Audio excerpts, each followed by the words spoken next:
6 presidents ago, Ronald Reagan, being the 40th president and serving 2 consecutive terms during the 1980s, said the following words that challenge our view of God as a country, even more so today. He said, "I believe with all my heart that standing up for America means standing up for the God who has blessed our land. We need God's help to guide our nation through stormy seas, but we can't expect Him to protect America in a crisis if we just leave Him over on the shelf in our day-to-day living." It's Saturday, November 20th, 2021, and today we're discussing the following top stories. Where is the vaccine mandate court case headed? How the transgender ideology is being forced upon the young minds? The insights into the border crisis in Belarus? And the catastrophic flooding in the Pacific Northwest.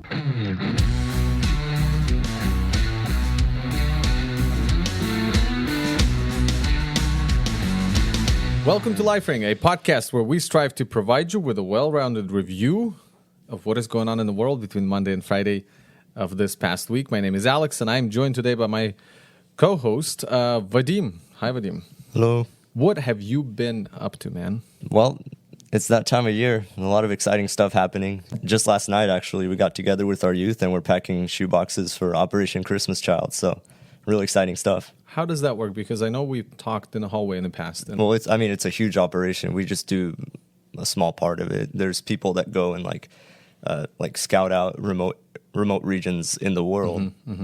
Of impoverished villages and things like that. They take data on how many kids are there, what are their ages, and then they report back to the missionary base where they're like, this is a place that we can send out shoebox presents at Christmas time. And so people like us have an opportunity to pack a box full of gifts.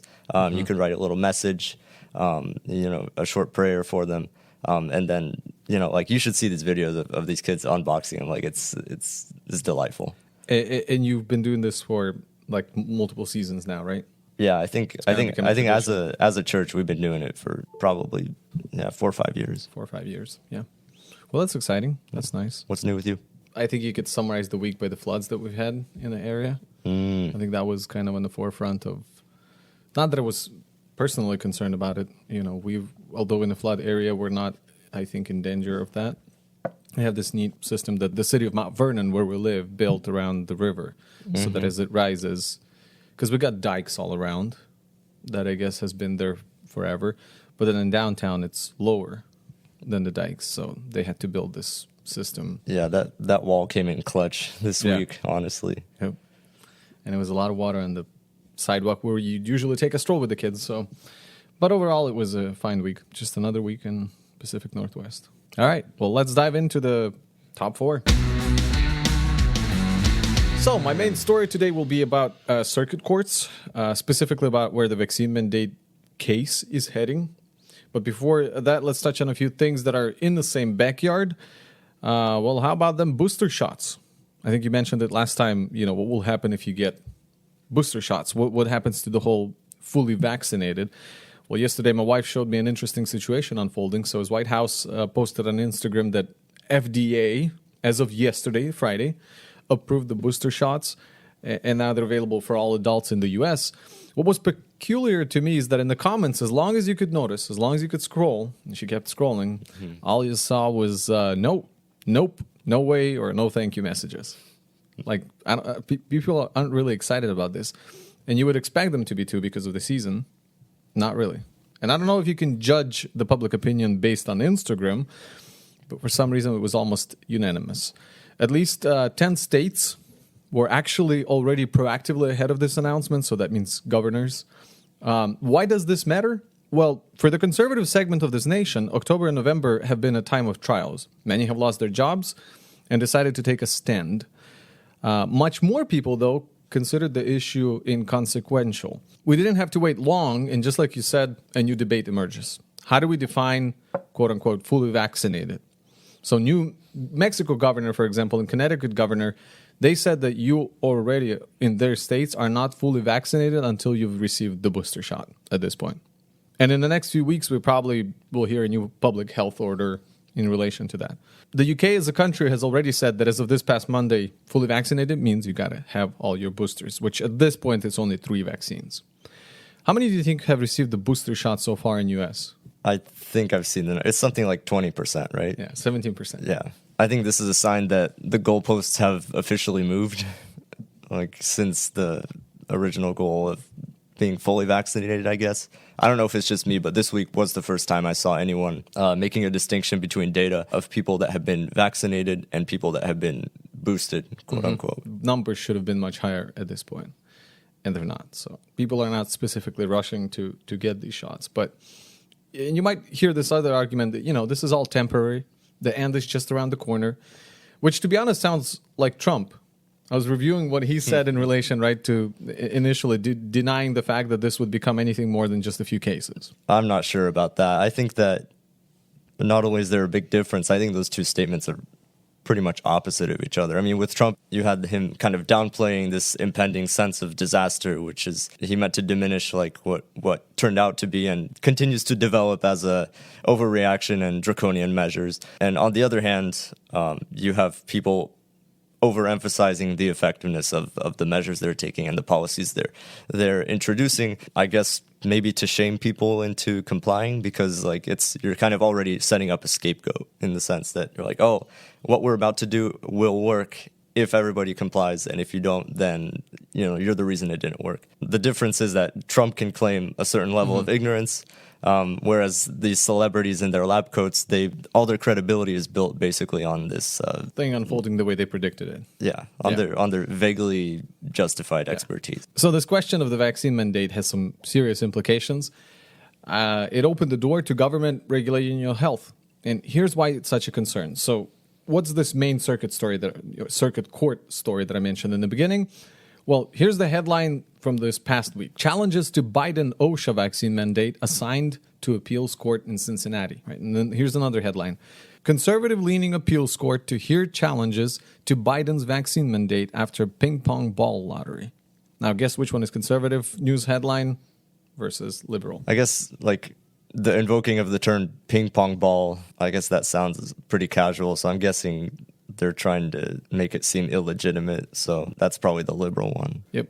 Yeah, that's from CNN versus Fox. The first one was from Fox News. Anyway, so here are the facts. On Tuesday, through random drawing, the fate to review the slew of cases regarding the mandate fell on the 6th Circuit Appeals Court.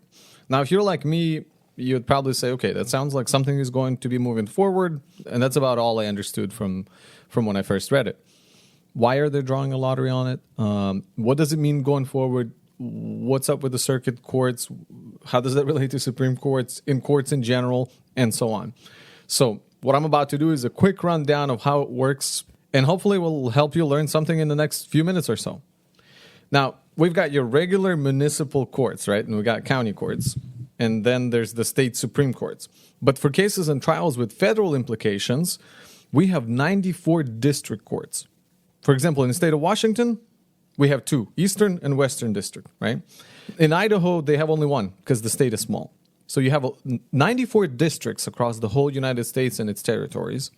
Now, a district court can, take care of most questions. They can hold trials, impose penalties, and so on. So that's your district courts. However, there comes a point when the decision made in a district court is important enough that someone files for an appeal to the next level of courts. And so that would be the circuit courts. For example, in Washington, we're part of the 9th Circuit, which encompasses 7 states: Washington, Idaho, Montana, Oregon, California, and Nevada, Arizona, and Alaska. Did I say 7? 1, 2, 3, 4, 5, 6, 7, 8. It's 8 states. So 9th Circuit encompasses all of these coastal states, if you will. Now, we have 12 circuits in the U.S. So if you will, imagine a map, and it's divided into these 12 areas, right? And then finally, if someone makes an appeal and reaches the attention of Supreme Court, then the case would be reviewed by this final boss court, right? Like the final stage, if you will. Does that make sense so far? Kind of. So there's district courts, which is you might have a couple in a state, and then circuit court is kind of like collectives of states. Correct. And so there's only a few in the country, like 12? 12 of them. Mm-hmm. Okay. And then after that is the Supreme Court. Absolutely. Okay. Yep. So it's like 3 levels. But then I guess if you're not counting the regular courts level, because regular courts don't handle federal cases. Right, like county municipal courts. Yeah. Okay. Those would be like your regular stuff. But federal, on a federal level, you have these three levels of courts. Now, according to Diffin, which is a cool website, kind of like Wikipedia apparently, that explains all of this, these 12 circuit courts are very influential because they set the legal precedent. And the U.S. Supreme Court only accepts 1% of cases that are submitted to it. So in vast majority of cases, it is the circuit courts that ultimately set the legal precedent when they decide on the appeals. So at the beginning of November, after the official requirement for employees with 100 or more workers was issued, within 10 days of announcement, there was 34 lawsuits, that's a lot, spanning all 12 circuit courts.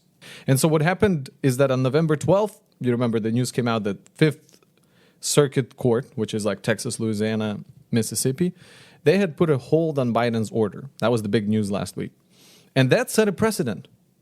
And so then, since that point, since every single other circuit also had a case regarding the mandate, they decided, okay, well, who will now get to say the final word among the circuit courts, right? So this is still not the Supreme Court review. It's more like this is such a huge national issue, and thus you have to have the lottery system to decide who's going to be. So they're just choosing one circuit court to decide for everybody. Yes. Okay. And when it comes to circuit court, you get a bunch of district judges, but out of all of them, only 3 would be selected to then review this case on a supranational level. That's how it works in circuit courts. You have a bunch of judges, but for each case, you have like selection also of who the 3 judges will be that will review it. Okay. It seems like the fact that leftist media are decrying, I guess, the choice, like they're not happy with the 6th Circuit being chosen. Isn't that more fair than just choosing whichever circuit has the most lawsuits? Because I feel like that would be the most natural. And that would be the Texas one, which is the 5th Circuit. But it's also the most conservative circuit, I guess, of all, you could say. They're also the ones, who initially came out with this. They were hoping probably for 9th Circuit, which is us. The whole coast, West Coast.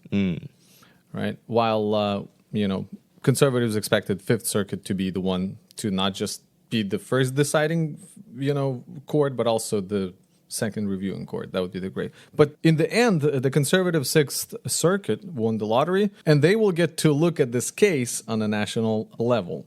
And most likely it's going to be, Cincinnati, which is Ohio, right? Yeah, the Midwest. Yeah. Part of the news is that they are majority Republican president-appointed judges within that court circuit. So what's next? Well, this could mean that they would rule on the issue without a delay, most likely, because it's in their interest to push this ahead, and maybe even before December 5. But the reality is that they are, even if they're quick, to rule the decision, there most likely will be another appeal from the liberals, which means the litigation could continue for some weeks and months because they can continue appealing it. At what point does it get to the Supreme Court? At the point where it becomes too important not to look over it. And each court, including Court of Appeals, can always send the case back down to district courts, number one. Won't happen in this case because there's just a ton of them pointing. Like I said, finally it's possible that the question might end up in front of the Supreme Court judges. As Christians, we understand that the world is facing the consequences of the fall. And although God is restoring his creation through Jesus Christ, those around us who have not come to the saving grace of our Creator continue to wallow in the muck of derangement. So it is not surprising if, we look, observe, and see that humanity is on the way to greater perversion in pursuit of freedom from anything that might restrict its natural desires, which, of course, those who never been born again consider trustworthy enough to bet your life on. These are the things they hold on to dearly. Give me all the freedoms that my body, my mind desires. And so we see how gender and sexuality is under question and continues to be, redefined. It begins with small things. Like, for example, the International Olympic Committee, continuing with the transgender theme, they came out with this statement on Tuesday. According to CBN, in regards to transgender athletes, here's what they said. Provided that they meet eligibility criteria that are consistent with the Principle 4, which is about fairness, Athletes should be allowed to compete in the category that best aligns with their self-determined gender identity. And the criteria to determine disproportionate competitive advantage may at times require testing of an athlete's performance and physical capacity. However, no athlete should be subjected to targeted testing because of or aimed at determining their sex, gender identity, and or sex variations.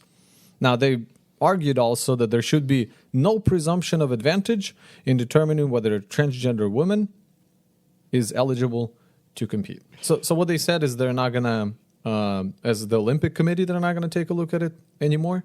And they actually pushed it down to individual sports to determine that. That's pretty silly. I just want to make this one point. So even if you were to actually see this through and abolish sex and gender and try to ignore it in anything, like here's the example of competitive sports. You also take social studies or any kind of medicinal research. Mm-hmm. Even if you abolish sex and gender and pretend not to see it, you will continue to rediscover it. There's almost no parameter that you can measure where you wouldn't see a strong correlation between the two sides of what sex you are assigned at birth. Like even in the electrical field, we're learning about what kind of amperage can kill you if you come in contact with it. It's different for male and female. Oh, like really? It's something that you will continue to rediscover it, even if you try to close your eyes to it. Yeah. Mm-hmm. Interesting. That's what happens when we try to, like you said, close your eyes on the nature. Nature is going to keep bringing it up. I mean, in fact, I think just life in general, like, look, we divide into countries, we have borders, we divide into, we have walls around our house. There's a reason for that. There's got to be some kind of distinctions. But by expanding it, we're going a little too far with it to where it will be meaningless at some point. It's like, well, you just said now there's 75 pronouns. Why not 76? Why not 376 and so on? It just keeps growing. Well, why should this matter at all? Because slowly but surely this lays the groundwork for indoctrination, or the easing in of an ideology, the slow turning up of the heat. And then it turns into this. So, first it's Olympics, who cares? It's a comment. Then it turns into this, which also came out this week according to Christian headlines. And I quote, "A New Hampshire high school student who was punished by his school for allegedly saying there are only two genders has now sued the school district and its vice principal over a text message." So apparently there was, it shown to the principal. So it began in the Spanish class where a classmate who identifies as non-binary had a certain request for pronouns. And then the argument among the kids, the students, continued on the bus. And so this girl and a Catholic student were texting. And essentially over text, I believe it's a he asserted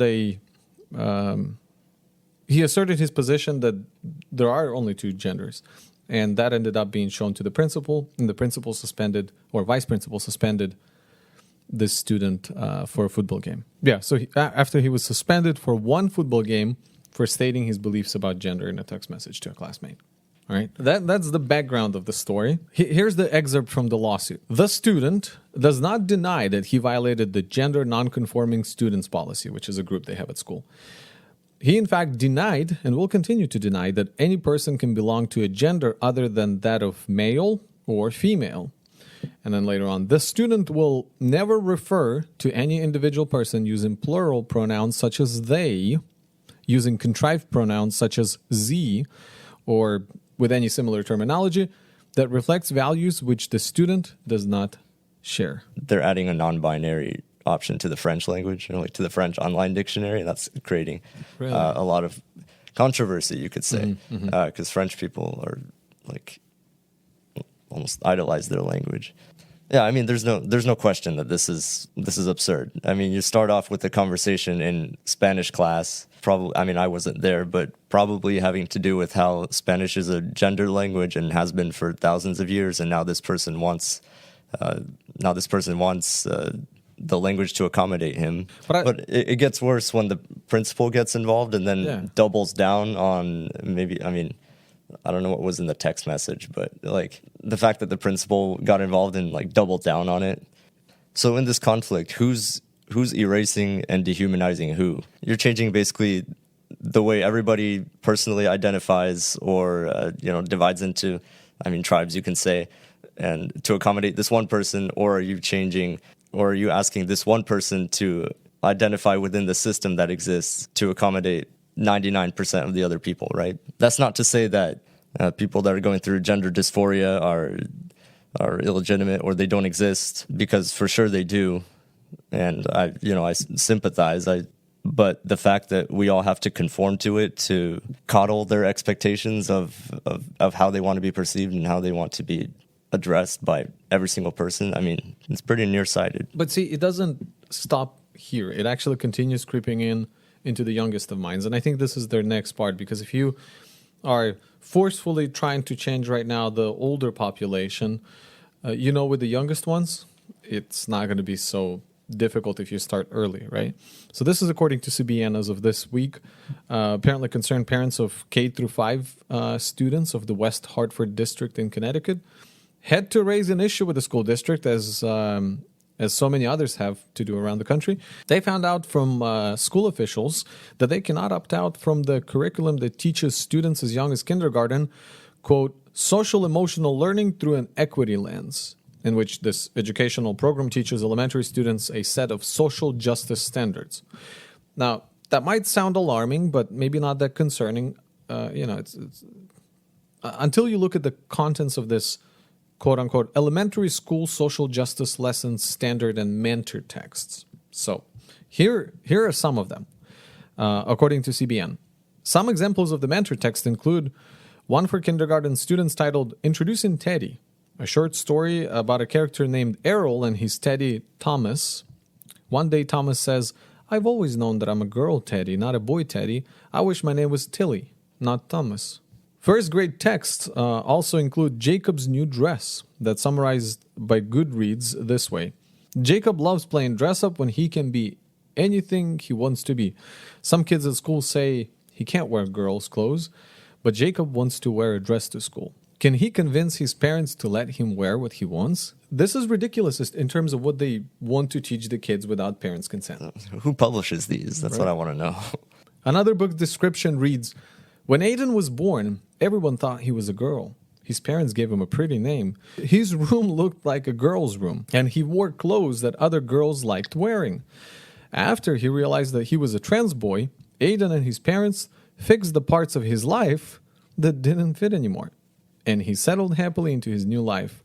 Then mom and dad announced that they're going to have another baby, and Aiden wants to do everything he can to make things right for his new sibling from beginning, from choosing the perfect name, to creating beautiful room, to picking out the cutest onesie. But what does making things right actually mean? Effectively, by calling it a figment of the imagination to identify with a certain gender, you're creating a new imagined state where you basically can cross over. And that's not to say that like little boys can't play with dolls or like little girls can't play with, cars. So all this material is getting published, but it's also, I wonder how much this social emotional learning, basically where you're taught to pander to somebody else's turmoil or somebody, having an identity crisis. I wonder what that's displacing in their emotional intelligence curriculum. Yeah, it seems like what they're doing is a social experiment, being conducted right now on our children, on the youngest children. And some social experiments are probably good. I mean, we'd have to agree with that. That's some teaching people to be polite. That's something that you might want to introduce into schools. That's great.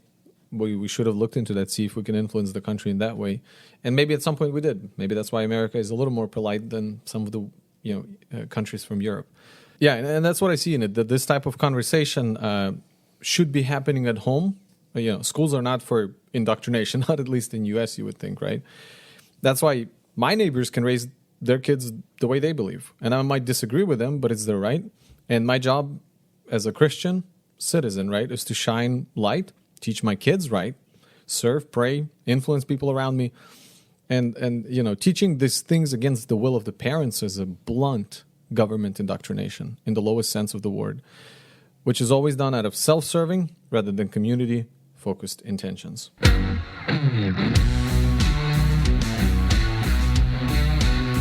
All right, welcome to Lightning Round, where we get to take a look at the stories that are happening around the world.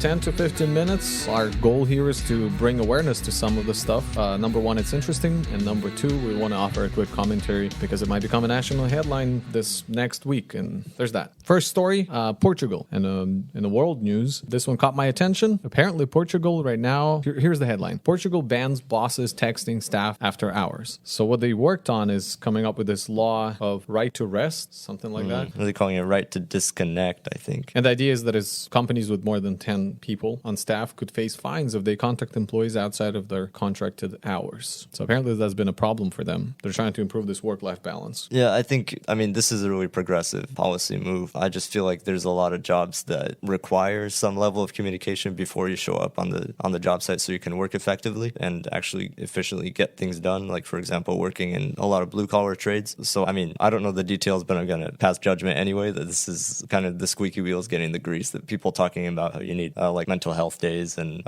things like that, which, I mean, some of that is legitimate, but I don't think it should be a law where you get fined for texting your employees. I think that, like, as an employer, you're fully in the right to choose when you're on your phone, when you're corresponding outside of work. I think this is probably in response, and I agree with you, but I think it's in response to the digital nomads, since Portugal became a place of, where people go to work remotely.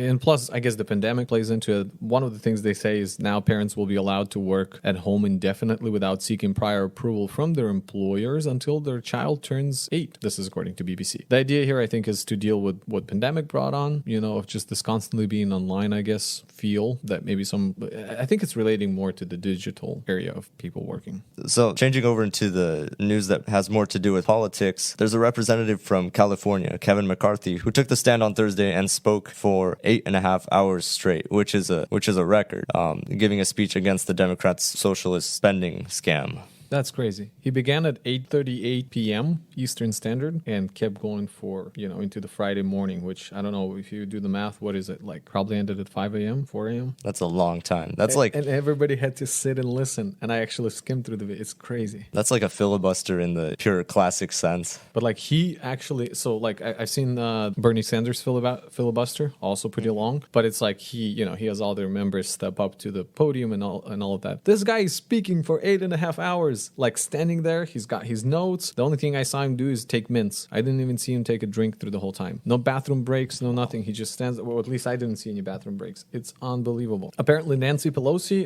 in 2018 used a similar tactic as minority leader. She spoke for more than 8 hours, a speech about young undocumented immigrants. So that was the previous record for a floor speech. Now it's 8.5 hours. But speaking about the longest speech ever, I looked up. Apparently, there's this pastor in US here in Florida who spoke for 58 hours and 18 minutes on purpose. He preached a sermon that long. So over 2 full days? Yeah. And he would only take, I think, 5-minute breaks. Oh, okay. Restroom breaks mainly. And then there had to be at least 10 people in the audience at all times. So they would take shifts listening. But can you imagine what people are doing? Like, he prepared 200 pages of notes. He had 600 PowerPoint slides and just, I guess, preached through the whole Bible or something. It had something to do with addiction, recovery center, benefiting, something like that. But anyways, the main point is 58 hours. And I was listening to, Kevin McCarthy's speech, and I'm like, can you even talk for 8 hours? I feel like I do 2 hours, Bible exposition, and you're like, you just feel drenched afterwards. Imagine doing that for like a whole work day without taking a break. That is just next level. I mean, if that's what you do for a living, I mean, it pays to be good at it. In a world of courts, you've probably heard by now that Kyle Rittenhouse's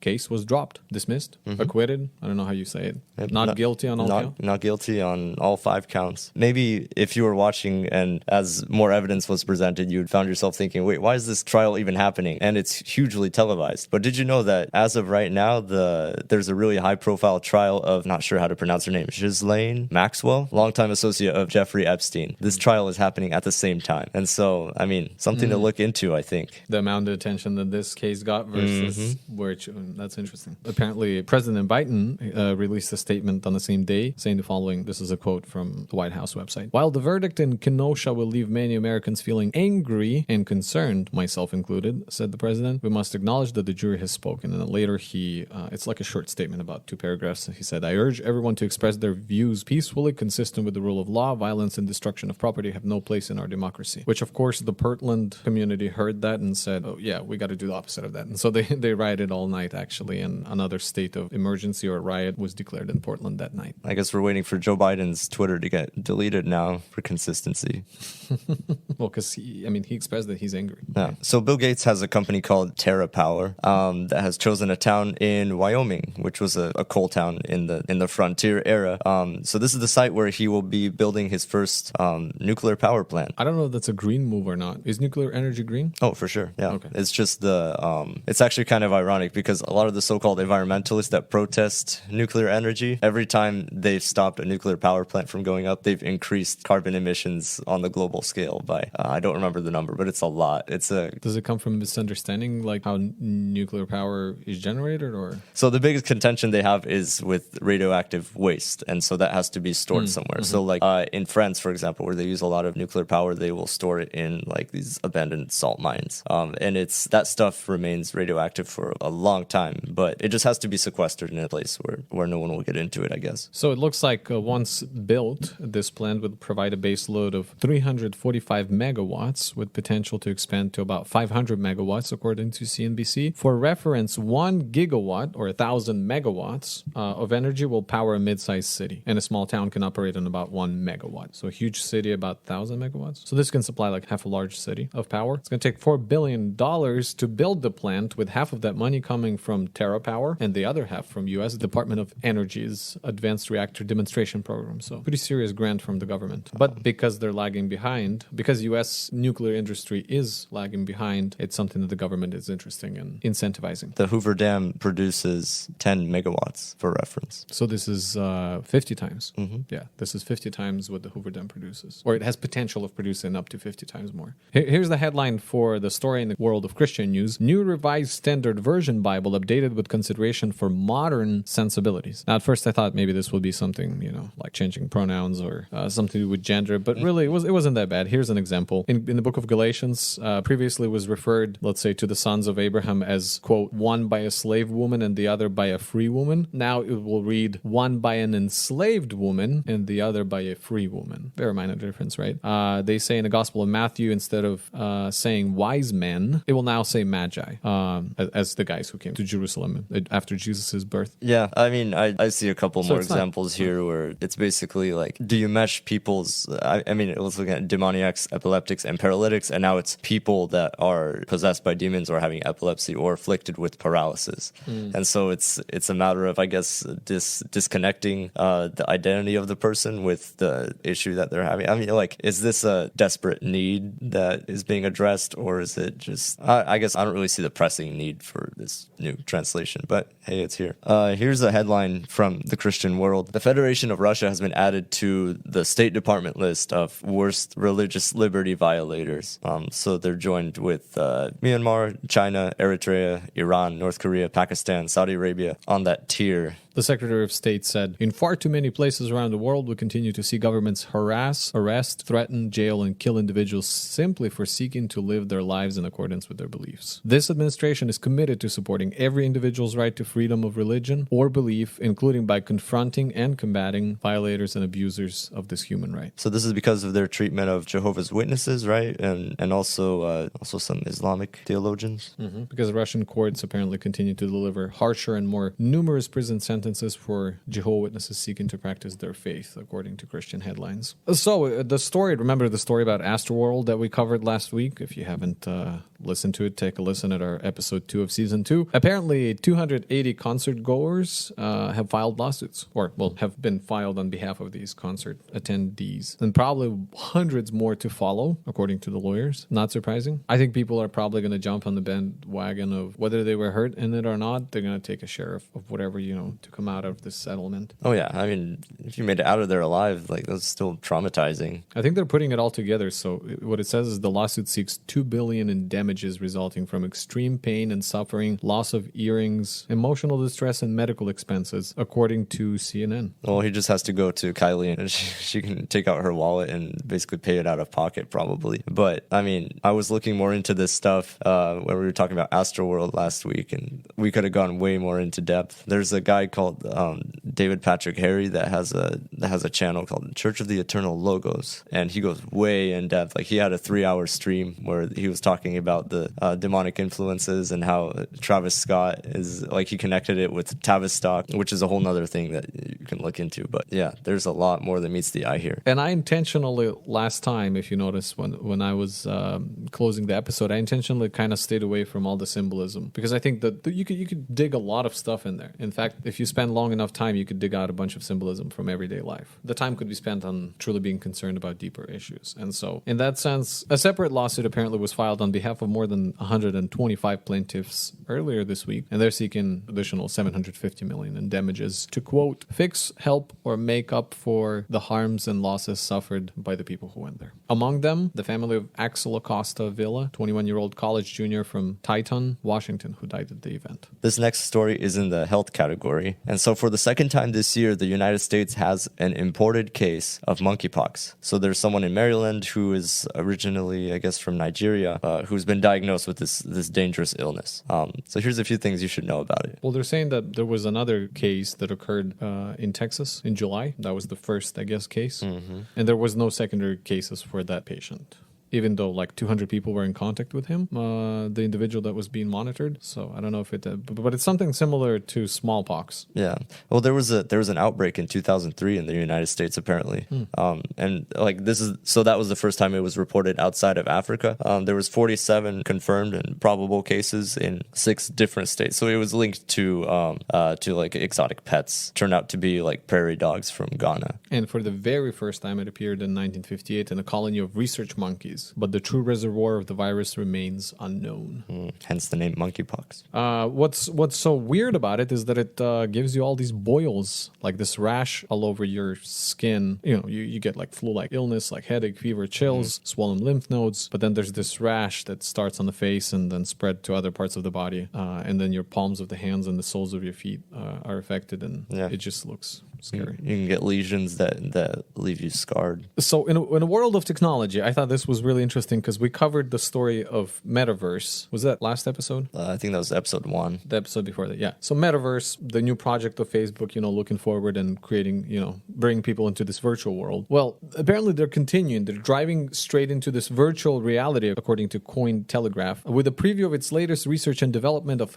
haptic gloves, which give sensory feedback while in digital realms. And, you could search up haptic gloves, Metaverse, and see this video where they're demonstrating that, a person is interacting with objects in, you got your goggles on, but the gloves essentially allow you to feel the objects that you're picking up by way of restricting, providing like haptic feedback, meaning like vibrations or like clicks, movements in the glove that make you feel like you're holding an object. Yeah. So like if you grab, like it shows her grabbing like cubes, and if you basically can't move your hand to where it passes inside the object that you're holding. Like I'm curious to see how to feel it, right? Yeah. To be able to experience that, but it's really cool how they developed that. One of the things they played is Jenga, right? So imagine playing virtual Jenga, like we could be in a separate rooms or actually across the world, right? But like in a virtual world, we're at the same space and now we're feeling it. And this is exciting in a sense because we're developing this new way of interacting with these digital creations that, I'm a designer. Most of the stuff I create for the majority of my life, including this podcast, is all digital, right? And yet we found ways to experience digital audio, digital video, digital images. And so this is just an extension of that. From the perspective of innovation, this is interesting. And I think from now on,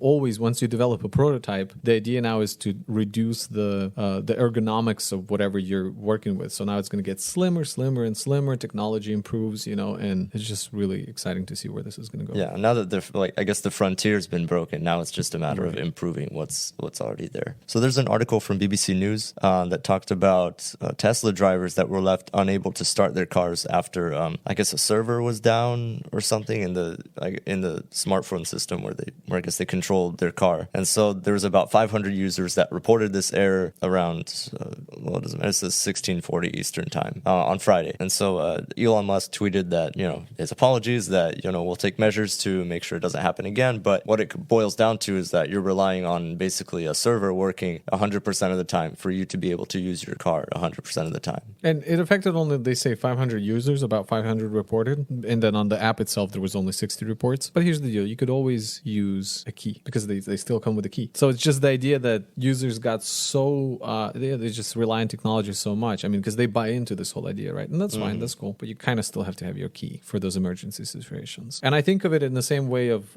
door locks, like, oh, what's going to happen if, somebody hacks into my smart home and locks me out, carry a key? Because every single lock right now that you buy has a physical key option still with it. I've actually had that happen to me, but with not even with an app or anything, just with like a regular key fob. I guess my battery, like my battery in the key fob died, and I was thinking about crawling in through the sunroof to get inside my car because. Do you have a key in there or no? Yeah, there's a key in there. Okay, I didn't think of using it at all. I was just like, oh man, this is not working. How do I get in? And I can imagine if you're using the app the whole time to get into your Tesla, and you're like, what? I'm stuck. I'm locked out. Anyways, so don't rely on the technology too much yet.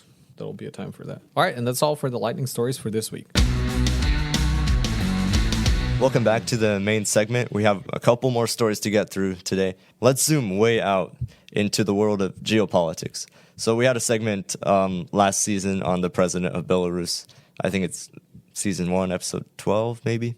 Go check it out for more background on Lukashenko and his character. We remember that there was a lot of protests then, and the EU temporarily stopped flights into Belarus. Apparently, at the time, they also set up sanctions against the country, and Lukashenko didn't like that at all. So he decided to fight fire with fire and invite thousands of Iraqi fugitives to come into Belarus and try to cross the border with Poland and enter the EU this way, and their final destination being Germany. These fugitives have been trickling in since summer, and they haven't been very successful in at crossing into any of these European countries. If they go to Latvia or Lithuania in the north, they're treated, quote, very badly and not allowed to enter. In the south, Ukraine, which I don't think a lot of them want to go there, but Ukraine is militarizing their border patrol and making plans to dig this deep trench. I think they said it was 4 meters wide and 2 meters deep. Wow. Along the border to not allow illegal crossings. But where they actually want to go is west into Poland, and that's where the Poland Border Patrol is hitting them with water cannons, tear gas, and there's reports of other chemicals like herbicides and pesticides. They're basically storming the customs, and so I mean, there's barbed wire fence and stuff. So they're kind of out there too, just like throwing rocks at the Polish. Well, at this point, it's like a huge police presence, and so there's clashes happening, and the Polish Border Patrol basically sprays them with stuff, either tear gas or just water cannons, and it's like, think about, it's almost December now, like you get wet outside, and it's not like here where you get 40 degrees. I would compare the weather to like Minnesota or Wisconsin, where it's like it gets cold up there. Right. And we're talking about thousands of people. I was just thinking in terms of how grand the issue is. Like, we have our own, I guess, immigration crisis, right? Well, we're about to see more parallels, I think, because, I mean, now Lukashenko denies engineering this crisis, even though it appears that he wants to benefit from it. So he's finally was able to get on the phone with the Chancellor of Germany and, I guess, make demands. He says that he wants to be recognized as a legitimate leader, and that they would lift the sanctions that are imposed on Belarus. And so I guess on his part, he will deport the fugitives or something. But this whole time, like, he's denying that he engineered this crisis, and that he's playing up the idea that it's us Slavs, we have big hearts, and we just want to help these impoverished fugitives to have a better life. He can't say they're there because he wanted to spite the EU, but I think, to us, it's pretty clear. Sadly, the fugitives don't have an interest in living there, and I don't know if the Belarusians want them either.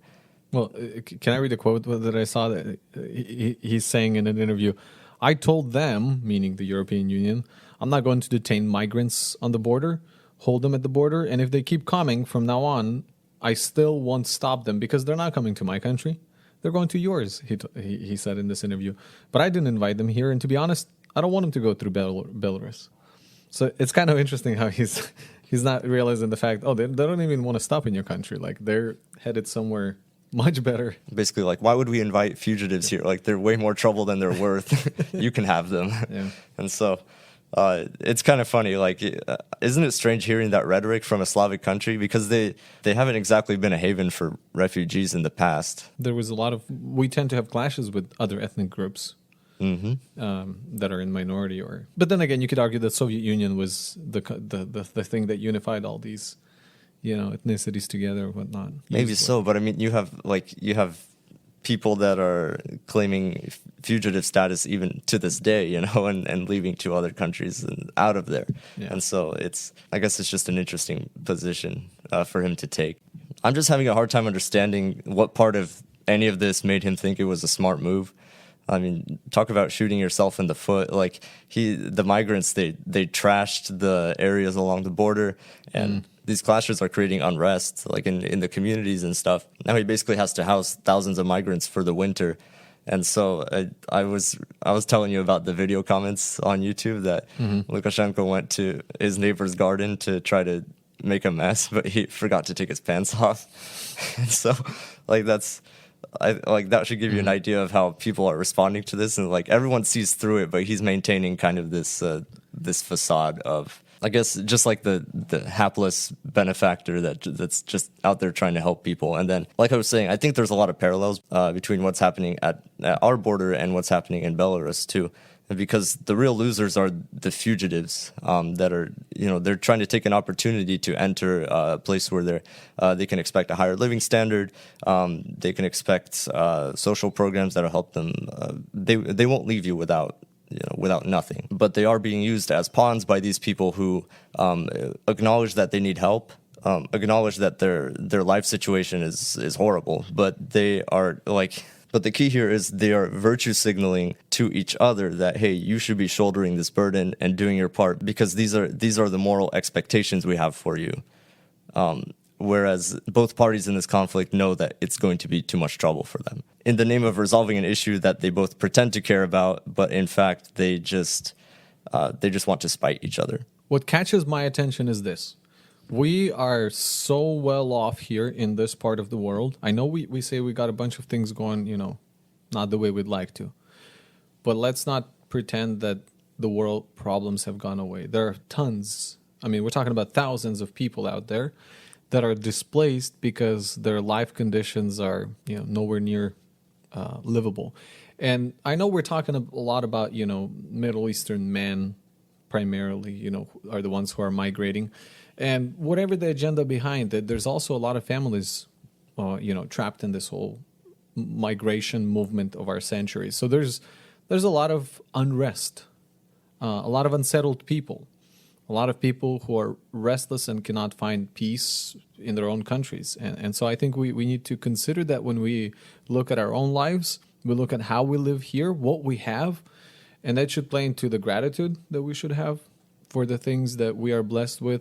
And also so that we don't forget that the world still till this day continues to suffer, not just spiritually, but we still have physical suffering in the world. You would think by now we have so many people who are billionaires, millionaires, and yet now we see that money doesn't really solve the issue. Because if we really wanted to solve it, we probably could have, but something always gets in the way.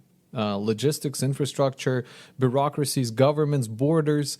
And yet people are suffering even when on the surface level it seems like the world has moved into a new era of progress and prosperity and next level, right? And yet you still see it from our border, people, going from all over the world pouring into this country, thinking they're going to find a better life. But unfortunately, we're already on the other side of the spectrum now. Like we were talking in the previous segment, going into this muck.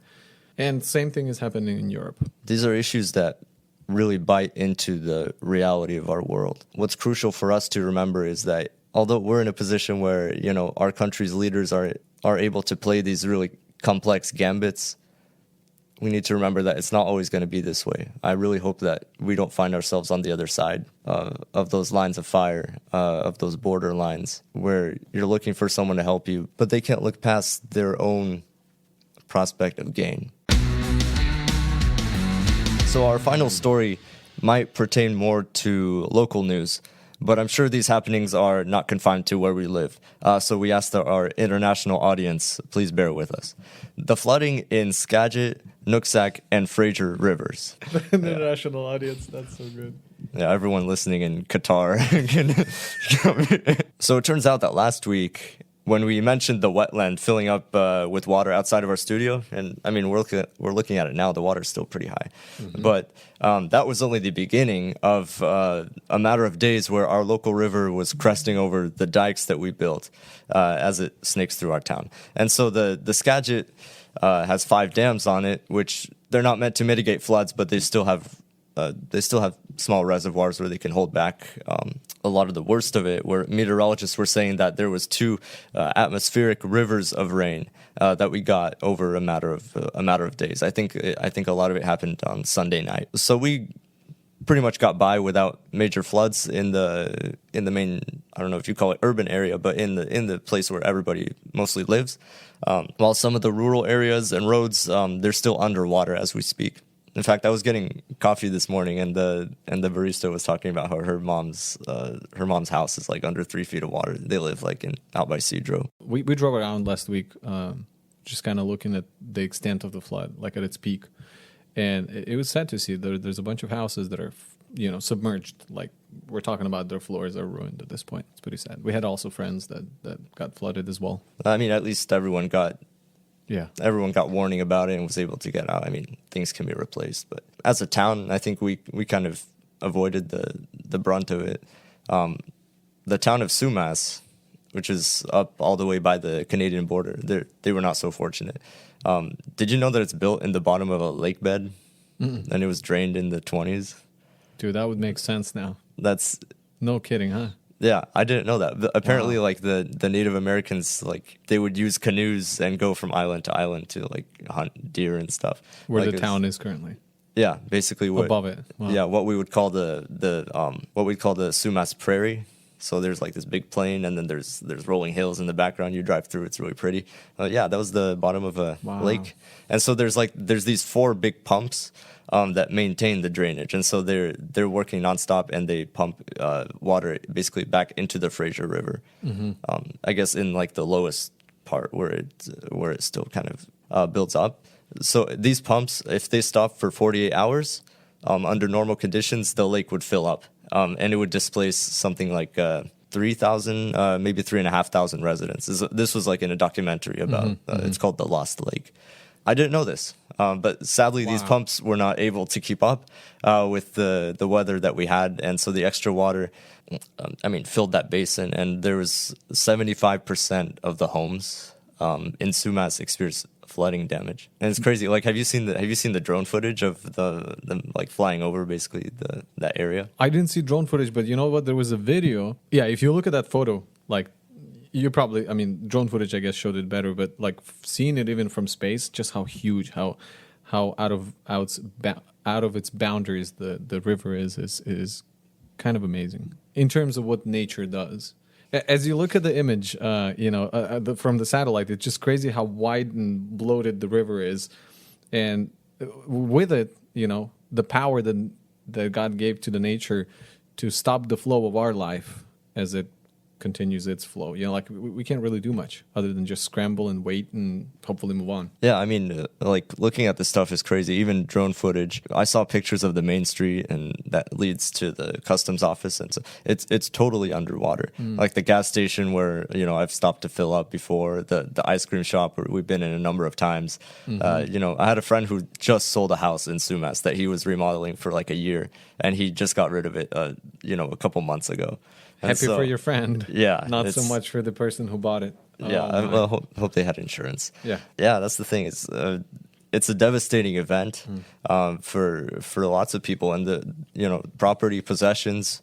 Even like there's a lot of dairy farms out there. There's livestock that they can't really get food to them in a timely manner, so they're worried about the livestock starving or just production going down, right? But luckily, most people had ample warning to evacuate, and so were able to avoid the much heavier loss of human life, except for someone in Everson who got swept away driving through a flooded area. I guess when something this rare happens, you realize how little we experience on a big time scale. So like we've never had this kind of flood happens every. I think the last time there was a big one was like 1990. That's enough for someone to experience it maybe twice in their life, right? I guess like when a population's lived in the same place for a long time, like there's a lot of wisdom that's built up in that collective of people. Like, I mean, the stuff that we haven't bothered to really learn because it hasn't been relevant. Like I always think of, like in this situation, I always think of driving through water in a car. Like the only thing you have to worry about is like water getting sucked into your engine. And so you have to look at the water line and make sure that your intake is not underwater, right? But it turns out like your car can get swept away in running water that's only 12 inches deep. And so it was really cool to see people like sharing that kind of knowledge, and the community coming together to help with sandbagging, people out in boats that are helping their neighbors that got stranded, and even helping collect damage reports, like going door to door and things like that. Don't drown, turn around. Yeah. That's the phrase. I was going to say about the foot of water that you're talking about. Yeah, so we just went to check out the property that we're in the process of purchasing, and just to see how the stream that usually is pretty small, how big it is, and it was substantial. It was like, I'd say 8 feet wide and about 1.5 to 2 feet deep. So, and at that point, it's really hard to cross, even if you have boots on, waterproof boots. It's still, it was pretty powerful, and it's not like it's a waterfall kind of stream. This is just water running on a flat surface. Yeah, it's no joke, and that's something that people don't really realize because we don't encounter it so much these days. But like water rescue is actually a really risky thing to do. That's why I think it's so cool that people are out there doing it themselves. And like I know people that came from out of state even to come help with relief efforts that are still going on right now up in Whatcom County. There was also churches that opened their doors to shelter people that couldn't go home. It was really cool seeing people putting aside their differences and coming together in an event like this. There was another noteworthy local story about the lady driving the red car. Did you see? Yes, that was a crazy story. So she got rear-ended by a semi that I guess didn't see her stop. And like if you look at pictures of this, the car is unrecognizable. Like I can humbly say that I can pretty much identify any car on site.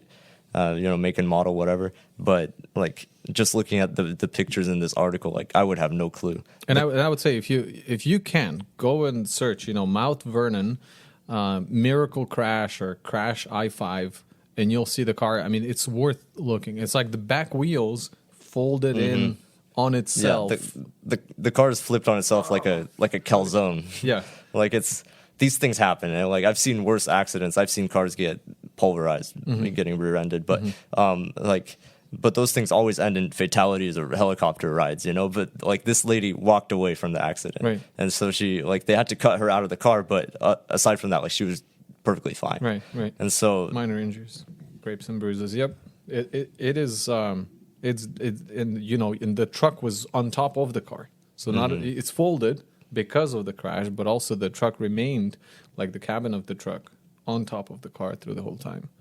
Well, on most of it. Definitely worth seeing the picture. In fact, we're going to put the picture on our Instagram, so you can go check it out. Instagram, Facebook. Yeah, if you need to be reaffirmed that miracles still happen, definitely look at this picture and check out the article. Well, that's all for the stories for this week. We are so glad you've joined us for another episode of Life Ring. We're excited about this next season. Please consider following us on Facebook, Instagram, Twitter, or YouTube. All you have to do is just type in Life Ring Podcast. In fact, whenever you forget how to find us, go to Google. Life Ring Podcast, that's us. Also consider sharing it with a friend or family member that would benefit from a weekly overview of the current events from a conservative and Christian perspective. And as always, we would like to remind you that there is no better news on any given day than the good news of Jesus Christ. He died for the sins of the world so that everyone who comes to him would be saved. We encourage you to seek him if you haven't already. Thank you for listening to Life Ring, and we will see you next week. See you.